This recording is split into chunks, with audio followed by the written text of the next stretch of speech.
man kay kog labhunon oy.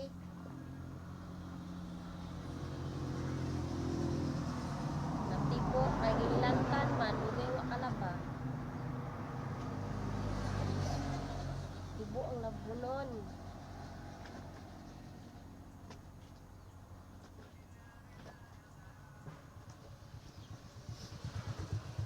Labadami taan ni labadami.